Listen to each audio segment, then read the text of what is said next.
This doesn't make sense. Makes sense? Oh, what fun is there in making sense? Hi guys, welcome back to my channel. I hope you're ready for the second season of My Little Pony References Are Magic. Today we're focusing on the first 6 episodes of the show's second season. What do you suppose that represents? Confusion, evil, chaos. It's not chaos, you dodo. We're getting off to a good start with this one because it is not just any reference. Indeed, Lauren Foss was largely inspired by Q from Star Trek The Next Generation when she was creating Discord. The story says that during this period she was binge-watching Star Trek TNG, so this explains that. While at first the production was only planning to hire a sound-alike of Q's actor, John Delancey, they actually got John Delancey himself for the part. The first rule? The second rule is every pony has to play or the game is over, and I win. Q. End this. Moi? What makes you think I'm either inclined or capable to terminate this encounter? So Q and Discord not only share the same actor, they also share their interest for games and messing around, as well as great powers which go with the finger snapping thing. When Discord put Ponyville upside down with his tricks, he also gave the rabbits very long legs. It echoes some of Salvador Dali's paintings, such as The Elephants, The Temptation of St. Anthony, or Dream caused by the flight of a bee around a pomegranate a second before awakening. Princess Celestia, you can count on... Hold on a second. Eternal chaos comes with chocolate rain, you guys. Chocolate rain! Although I'm not sure about this one, it could be a reference to the 2007 viral song Chocolate Rain by TayZonday. Chocolate rain, a baby born will die before the sin. Chocolate rain. On top of that, TayZonday covered the My Little Pony Friendship is Magic theme song in 2013. What a coincidence. Pinky? Here, Discord is doing the Running Man, which is a dance move that regains popularity now and again. One of its most famous occurrences is in Janet Jackson's Rhythm Nation music video. Think, Twilight, think. Twilight is kind of acting like Winnie the Pooh, though it isn't very obvious and it might not have been done on purpose.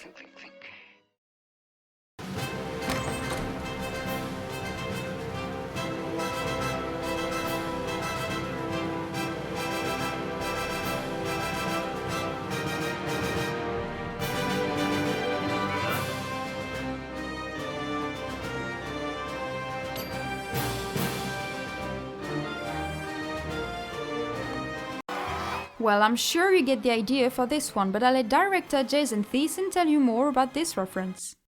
And there was actually originally more to that ending, and we were kind of laughing amongst ourselves as we were figuring out the storyboards, like, oh, this is kind of like the ending to New Hope. And then the board artist just took the liberty and like, I'm just gonna do it. He did it scene for scene. Exactly.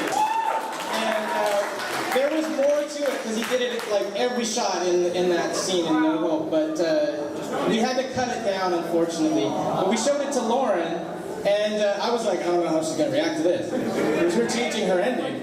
But she loved it. She laughed so hard, she reacted like you guys did. So we said, let's try it, sent it to the network, and they loved it too, so it just got all the way through. It'll be all over. My time in Ponyville, my advanced studies. No, you're a good student. You can do this. Oh, but what if I can't? You can. You just have to keep it together. Keep it together. Are you? This scene mirrors one from The Lord of the Rings. We must get the precious. We must get it back. Patience. Patience, my love. First, we must lead them to her. Keep it together. If I can't find a friendship problem, I'll make a friendship problem! Twilight's line is clearly a reference to the film How the Grinch Stole Christmas, and both characters have that same horrid smile. If I can't find a reindeer, I'll make one instead.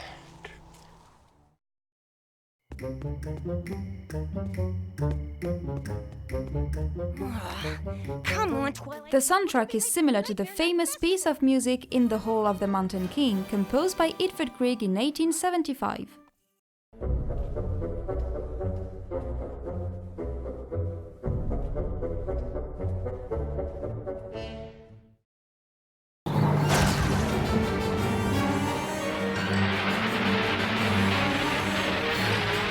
Emma Larson, the episode's writer, said that he referenced Thestrals from the Harry Potter series for Luna's Royal Guards. What are they? They're called Thestrals. They're quite gentle, really, but people avoid them because they're a bit Different. I must! Celestia is my witness. I shall never be sisterless again. Rarity's line echoes that from the 1939 film Gone with the Wind. And God is my witness. I'll never be hungry again. In this episode, Rarity and Sweetie Belle have a huge argument, and as a result, Sweetie Belle chooses to compete in the Sisterhooves Social with Applejack. You okay, Applejack? But AJ and Rarity switch places at the first mud puddle of the race, so Sweetie Belle can actually compete with her real sister, without knowing it until the finish line. Rarity? This strategy of getting covered in mud to switch places can be found in the 1937 Marx Brothers film A Day at the Races.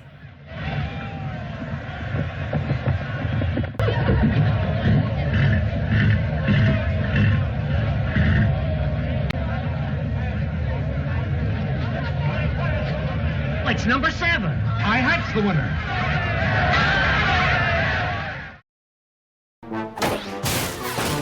These three ponies are clearly based on the main characters from the 1998 Coen Brothers film The Big Lebowski, in which bowling is an important theme. Just for making the handle? Yeah, he gave dude a beeper. Why, Apple Bloom, I think you're ready to hit the rodeo circuit right now. Here, you can see a ponified version of Grant Wood's 1930 painting American Gothic hanging on the wall.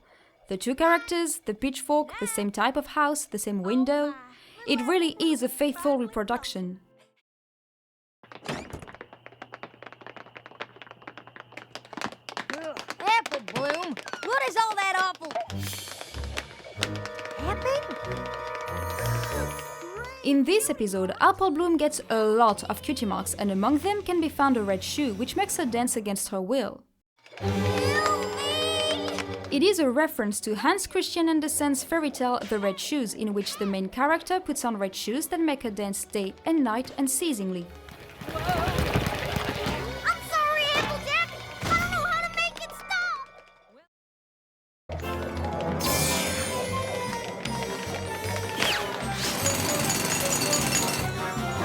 This is the second ponified version of a piece of art in the episode.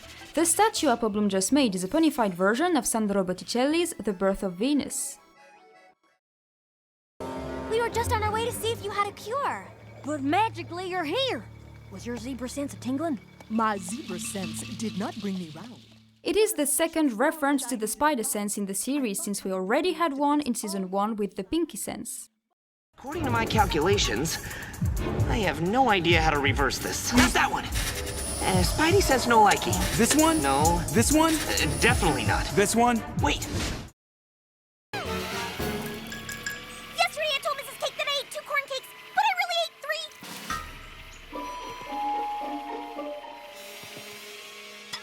Okay, 6! I ate 6 corn cakes!